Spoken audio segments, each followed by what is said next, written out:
Welcome to Live the Call, a podcast about awakening, alignment, and what happens when we choose to follow the voice within.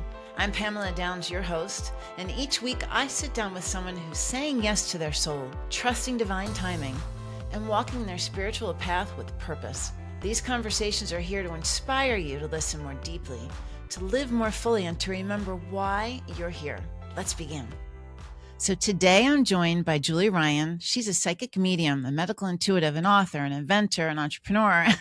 And she's the host of Ask Julie Ryan Show. And I was just on it with her and I got to meet her and I loved her energy. I couldn't wait to have her on Live the Call. And Julie has such an interesting story because she's bridging both worlds, right? She's got these two different worlds, but she puts them together. And she's spent more than 45 years in business. She's founded 9 companies and even invented surgical devices that are sold all around the world. But there's this whole other side of Julie. She communicates with spirit. She scans the body intuitively. She facilitates energy healing and she accesses past lives. And she also communicates with animals. What does she not do? I don't know. We're going to find out. So I'm excited to have her here. Welcome, Julie Ryan. Welcome. She's my bestie, as someone else says. Oh, thanks, sweet pea. You are just such a delight and just such a joy to be here with you today. Thanks for the invitation. Oh my gosh, you're so welcome. So I always begin with the same question because, as I was kind of explaining before, this podcast serves as an inspiration. People are on their path. They're trying to figure out all of this spiritual stuff, right? You know, you got all this, you have this story and you've done it. You've merged your lives, but other people don't know how to do that. So I love interviewing and just hearing your journey of how that all occurred. But I like to ask the same question. When did you first start hearing the whispers of your spirit calling you to move forward? Well, it was more than 30 years ago, and I am not a psychic who had dead people chasing her since childhood. Or if I did, Pamela, I would have Scare known, you. I would have known what to do with that. I was given a book by a friend for my birthday more than 30 years ago called Anatomy of the Spirit by Carolyn Mace. And she called herself a medical intuitive. And I thought, well, what the heck is that? I'd never heard that term before. And as you mentioned, I'm an inventor of surgical devices sold globally. Former manufacturer of them was in the hospital supply industry, not the drug side, the supply side, the devices and stuff for more than 30 years. And so I wanted to know more because I was helping people heal, but through their surgeons and their medical providers. And back then we didn't have the internet yet. Yeah. So I did the old fashioned thing and I went to a Barnes and Noble bookstore because I thought my library probably wouldn't have as much as a bookstore perhaps.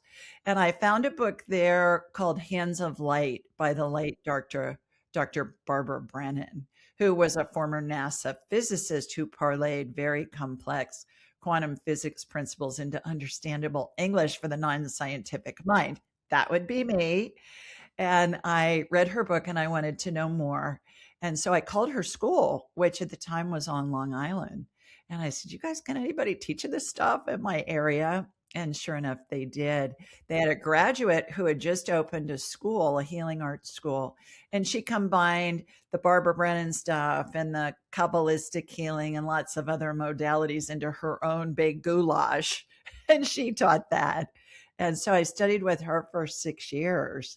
And now fast forward, I teach people all over the world how to do what I call my buffet of psychicness. Yes. I love that. And we do it in a weekend. And everybody's doing this now. They're just not aware of it. Everybody's a healer. Everybody's communicating with spirit. They just they don't recognize that they're doing it. So it's just a matter of developing and enhancing what we all do on our own anyway.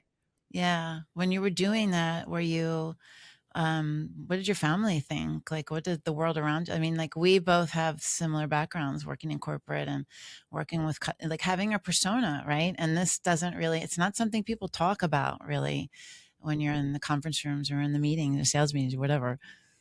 Well, my family and friends were saying, why are you doing this? And I said, I have no idea. Because I was a wife and a mom and a businesswoman and busy. And I was really interested in this stuff, primarily on the healing side of the equation. And they'd say, "Why are you doing this?" I say, "I don't know." And they'd say, "What are you going to do with it?" I said, "Again, I have no clue."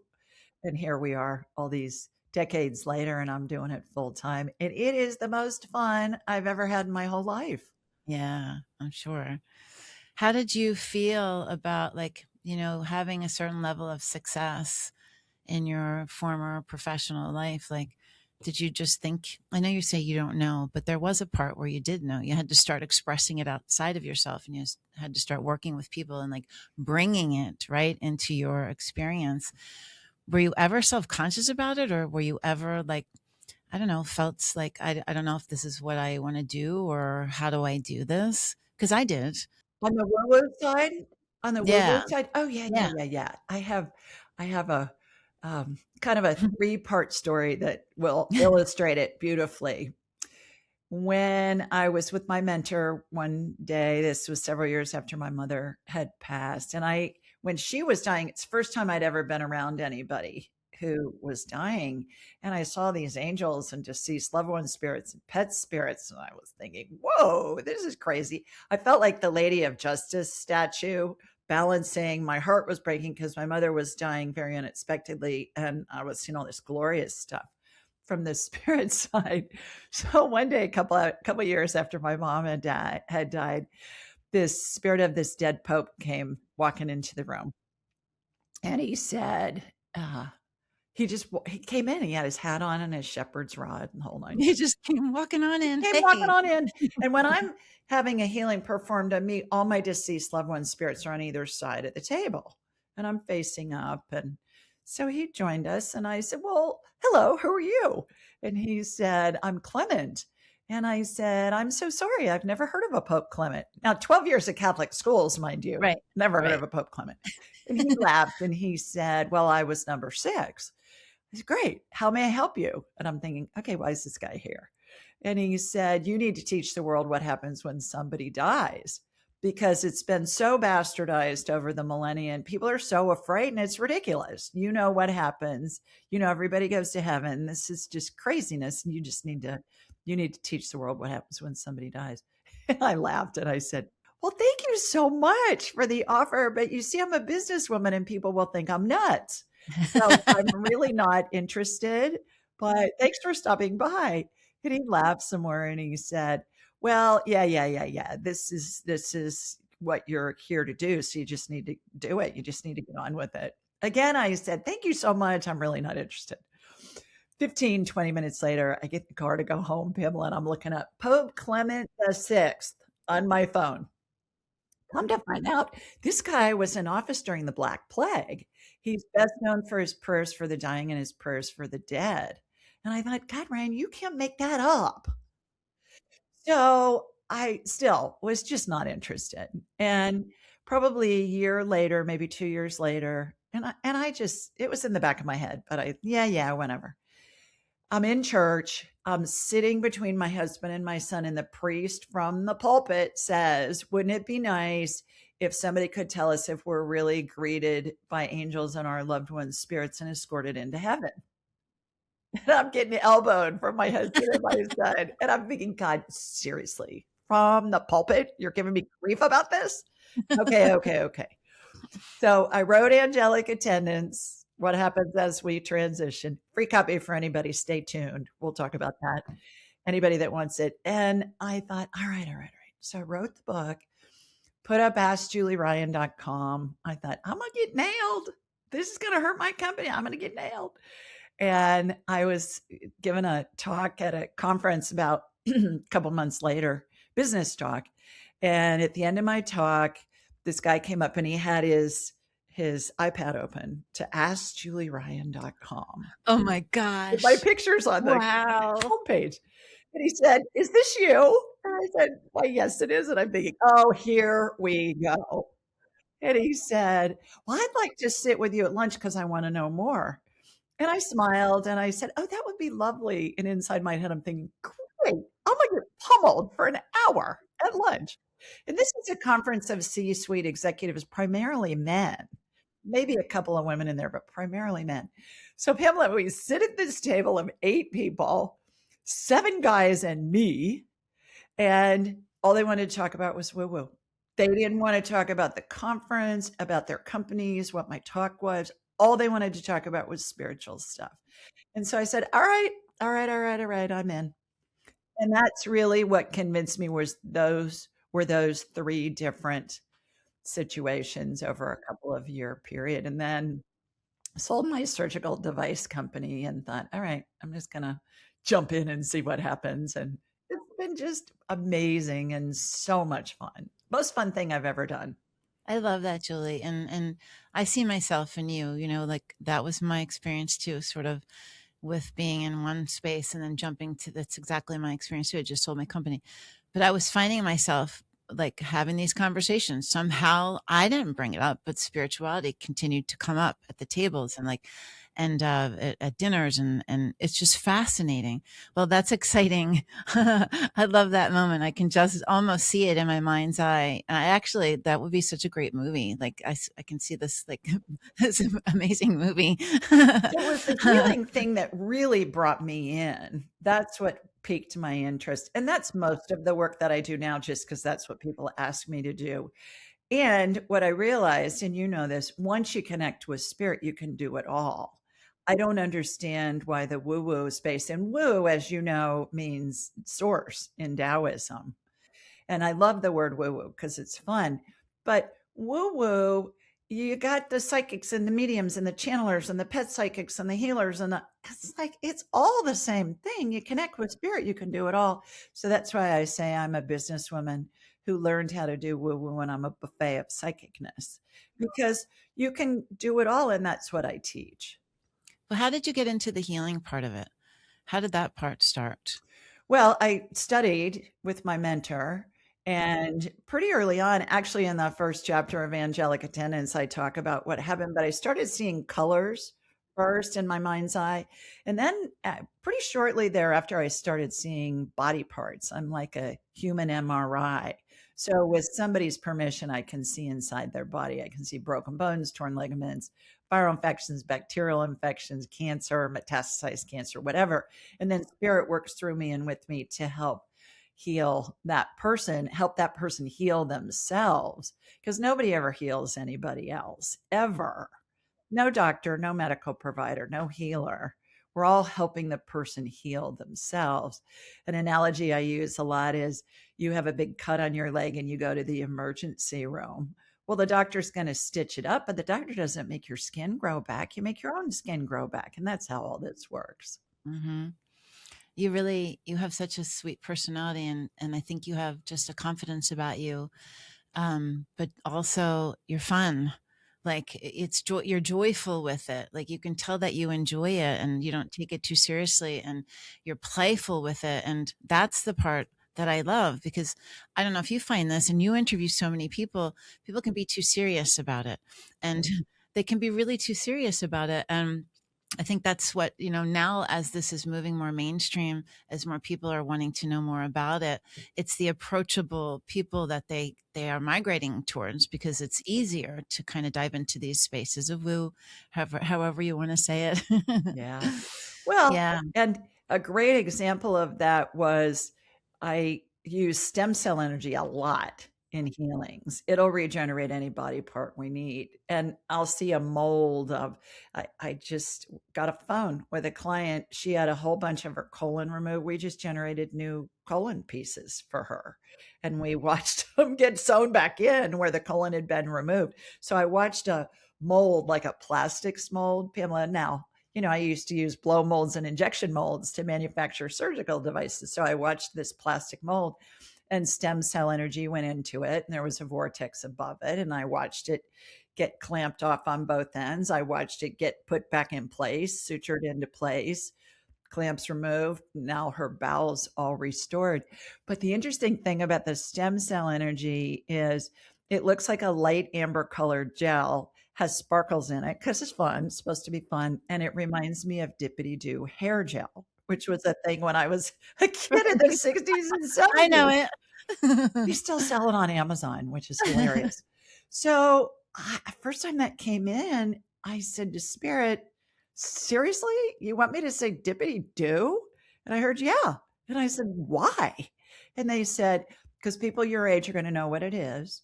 Younger people can look it up. It's fun. And you're supposed to be having fun because this is pure joy and love. And I said, all right.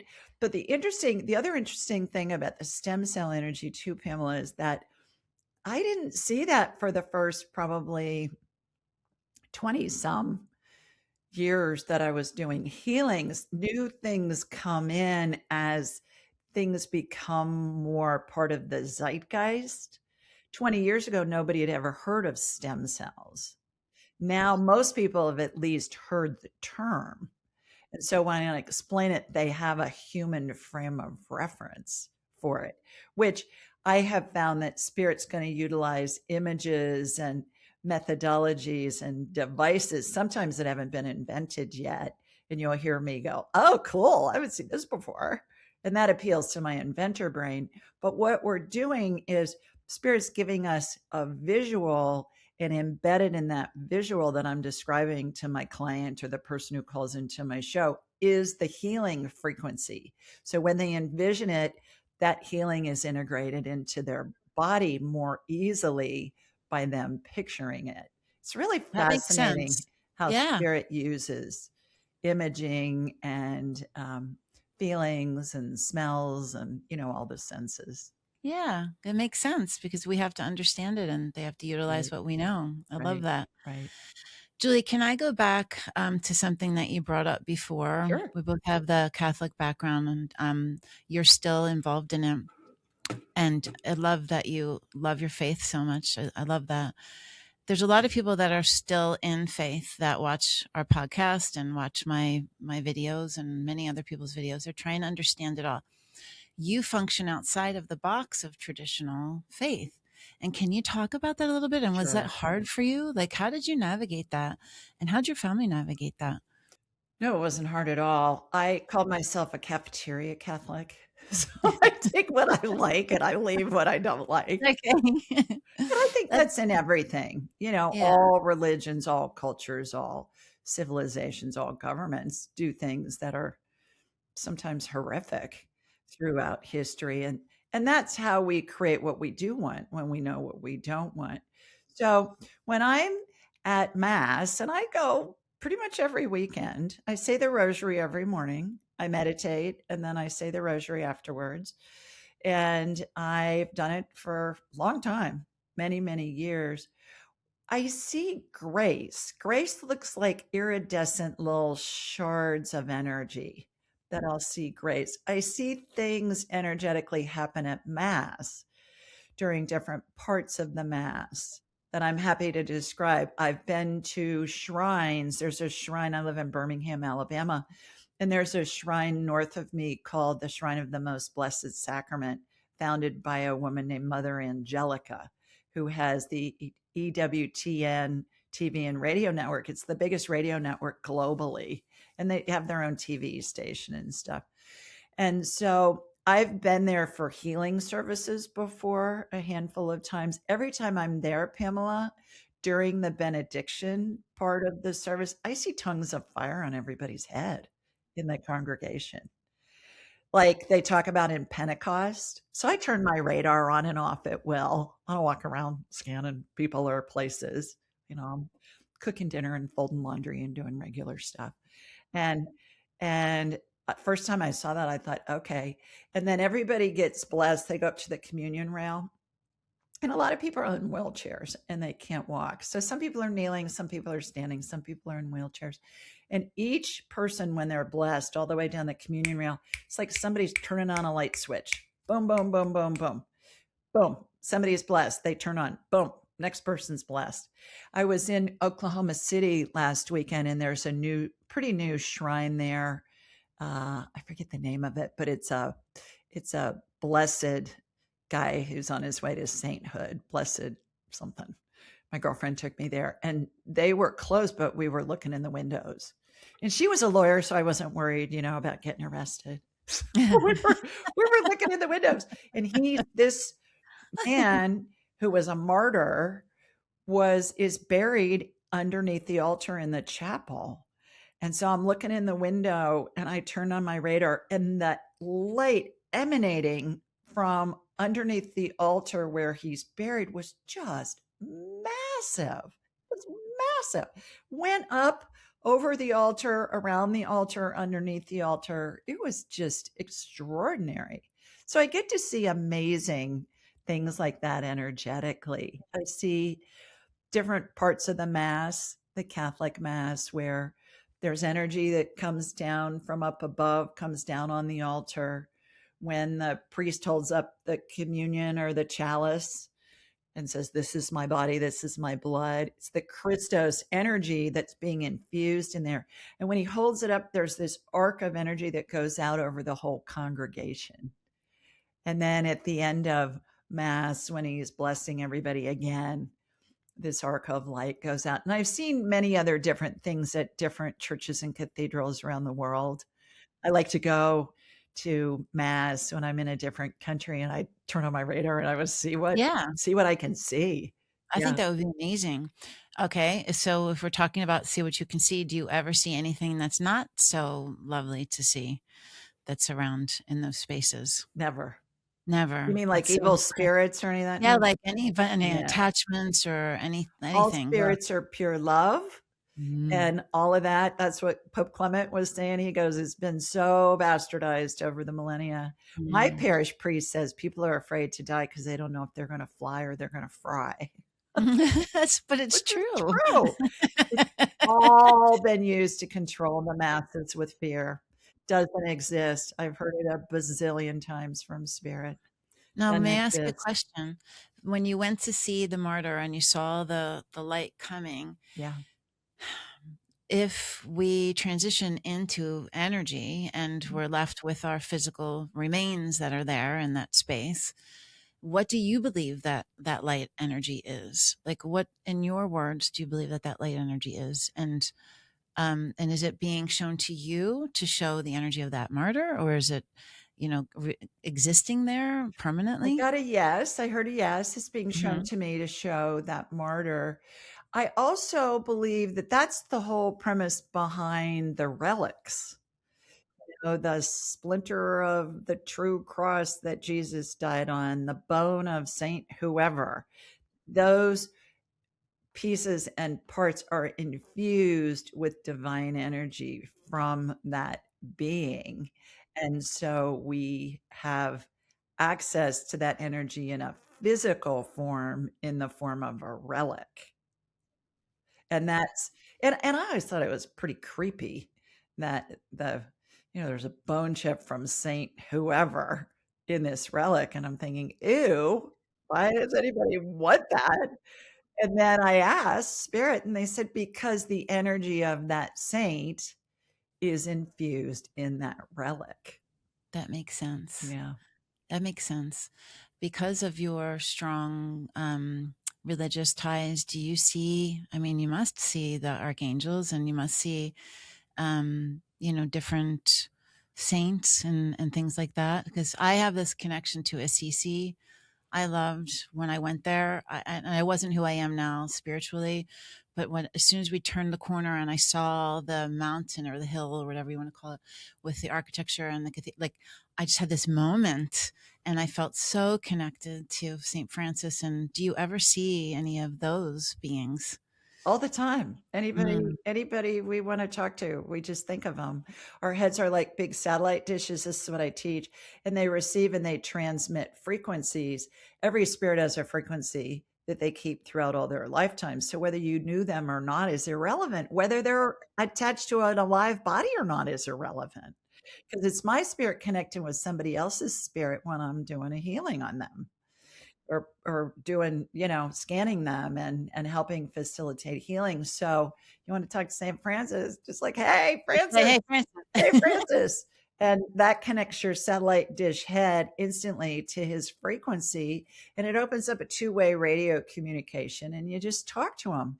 And how you know what he's saying is coming from his spirit is it's that first thing, boom, comes into your head fast as you can snap your fingers, oftentimes before you've even had the statement or the question being thought all the way out.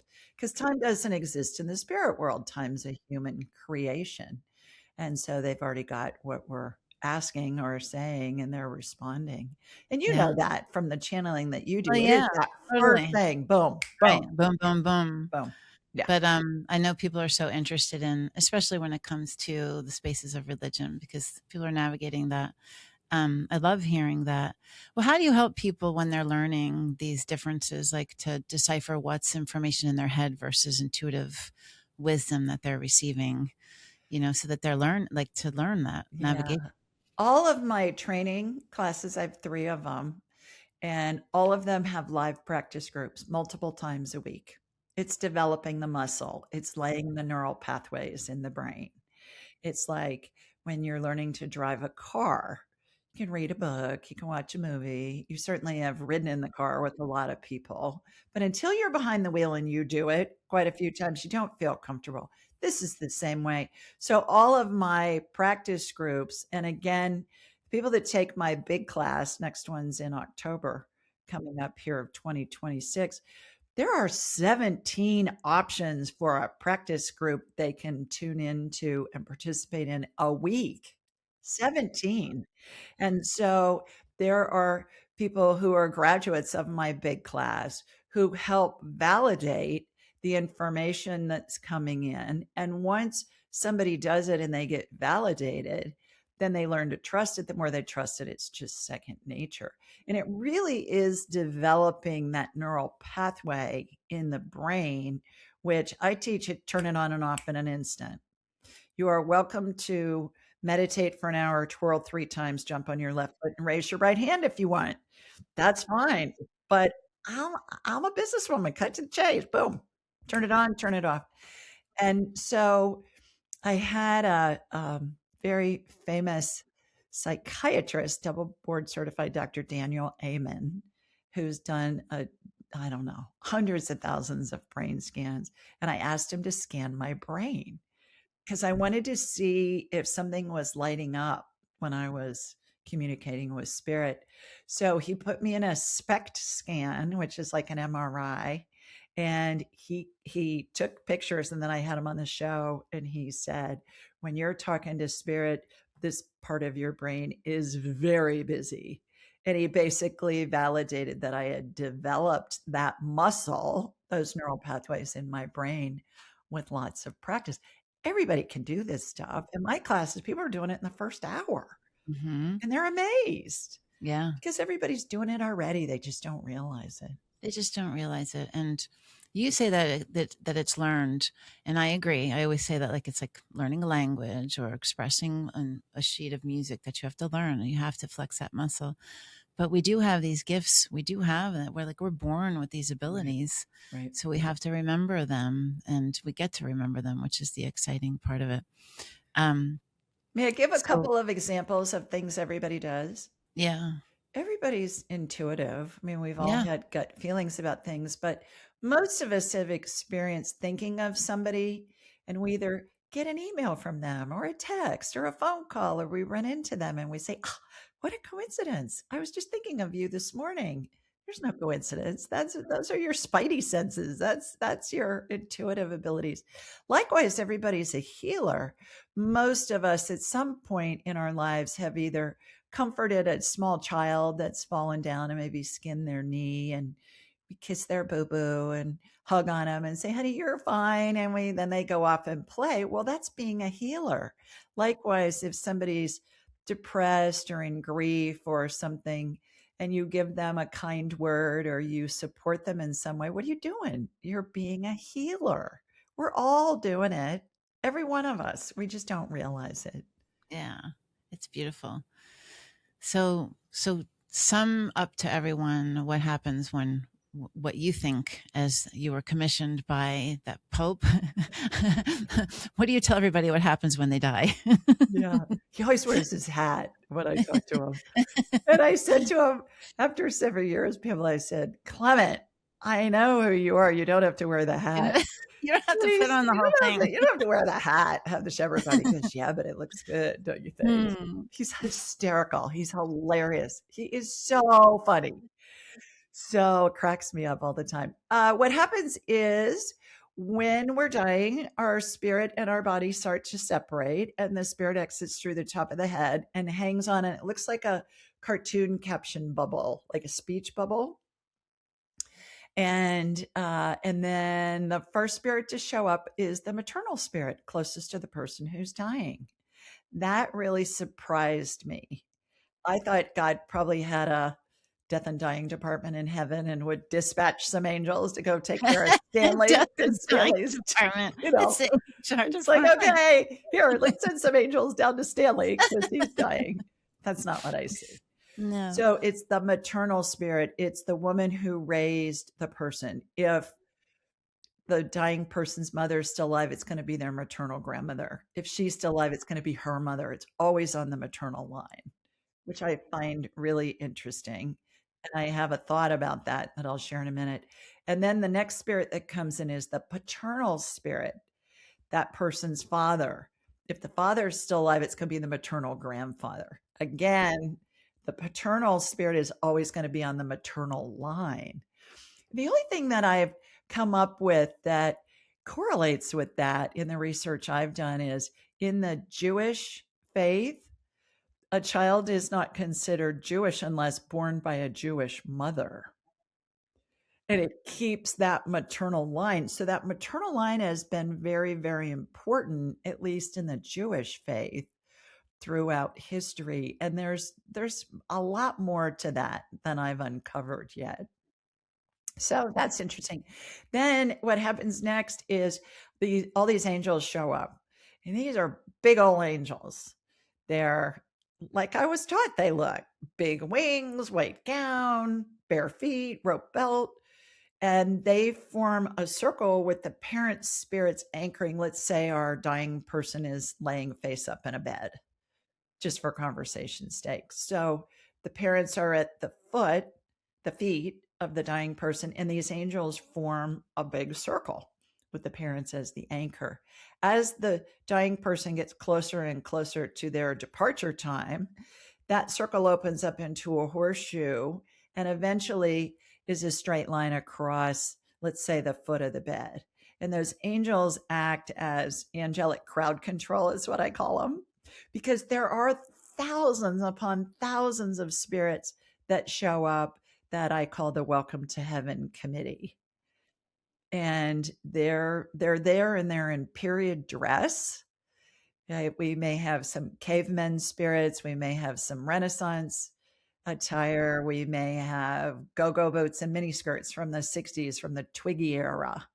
It's fascinating. Family and friends spirits are in the front. And then it looks like dots on the horizon. There's so many of them that show up, Pamela. And then pet spirits show up as well.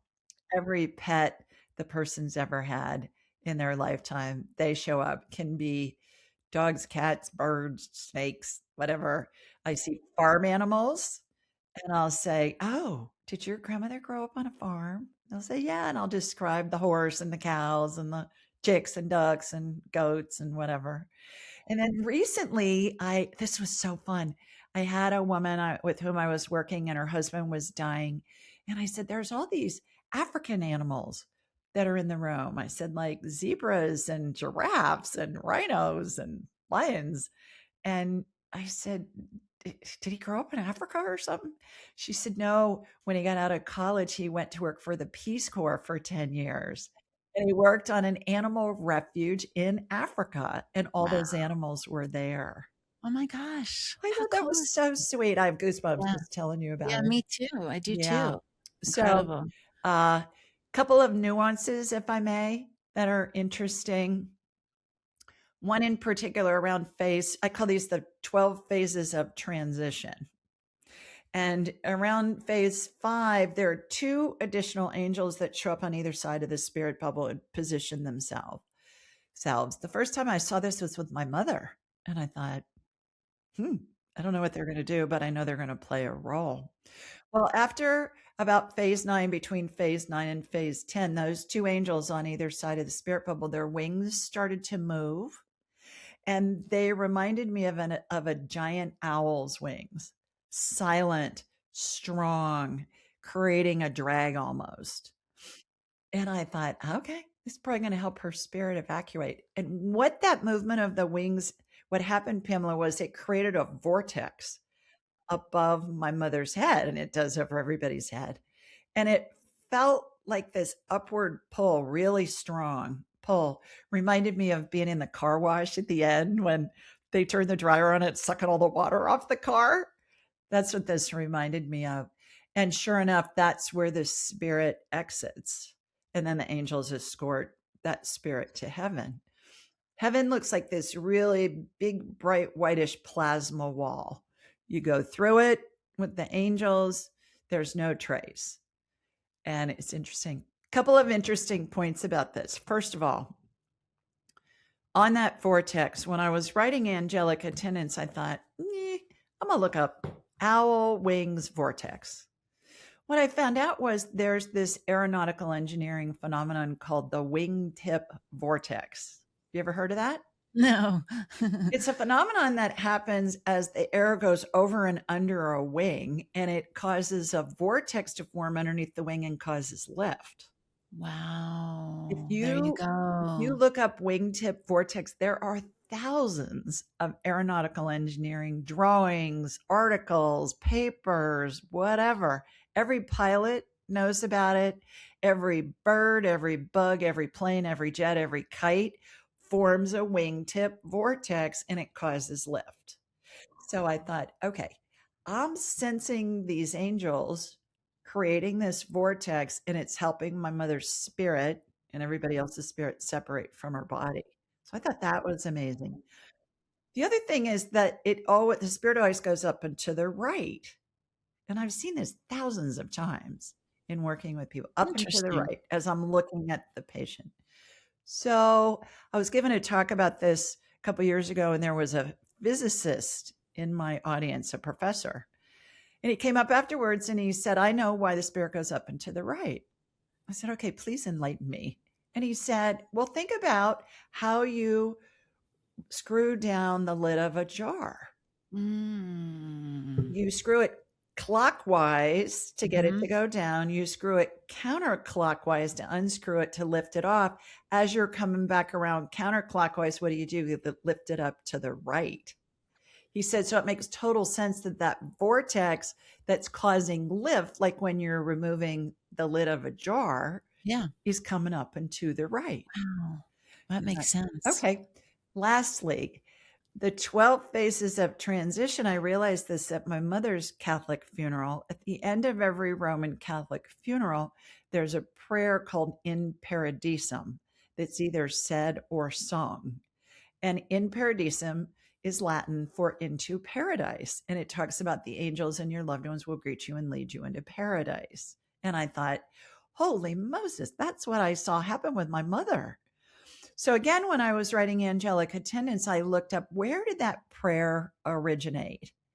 And what I learned was it began as a 5th century Gregorian chant. And I have to believe maybe it took till the 5th century till somebody was well educated enough that they could read and write.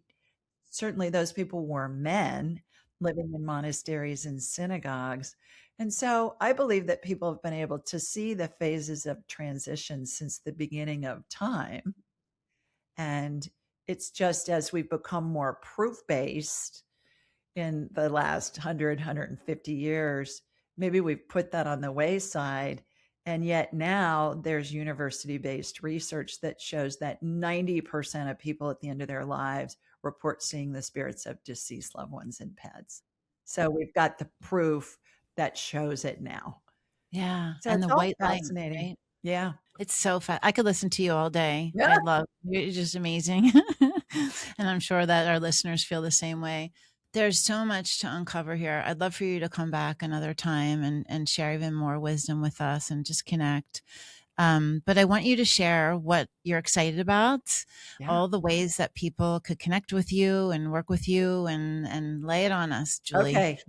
Everything's at Ask Julie Ryan. My show is Ask Julie Ryan. We're on all the podcast networks. We're on YouTube. Ask Julie Ryan on all the socials. AskJulieRyan.com. If you want a free copy of angelic attendants. I mean, for heaven's sakes, everybody's going to lose a loved one and we're all going to be there ourselves one day. It has diagrams in it of how the angels and our loved ones are positioned. Just go to askjulieryan.com and you'll see on the homepage, it says, click here if you want a free copy. We'll send you a free digital and audio book. And we've got it in Spanish as well, a free download. So share it with your family and friends. Everybody's going to need it. There's that. And then I have a weekend training coming up October 23rd through the 25th in Atlanta. We rent out a hotel on the Atlanta airport runway and people come in from all over. Atlanta's the busiest airport in the world. You can get there from anywhere. And so come join us. You'll learn how to do the whole buffet of psychicness. It will enhance your life in every area. And it's just a blast. We have so much fun. Yeah, it sounds like it. I might just come for the Come fun. Yeah, come join us. I might just have to come for the fun. I have a friend in Atlanta, but I loved sharing this time with you and just getting to know you in general. I respect like your journey, and I understand how hard it was, and your brilliance, and the courageousness, and just the fun and joyful part of you that brought yourself into this world for everyone to connect with and to work with. I would love to work with you one day, so I'm going to check that out too. Okay. So everybody go check out Julie's offerings and look into the training in October. But for now, I just want to thank you for being here. And I want to thank everyone for listening. And I want you to remember, you heard a lot today, but just the simple part of this is remember with every moment, there lies the call to listen to your spirit. You get the choice, right? That's right. So answer it, honor it, and always live the call. Until next time.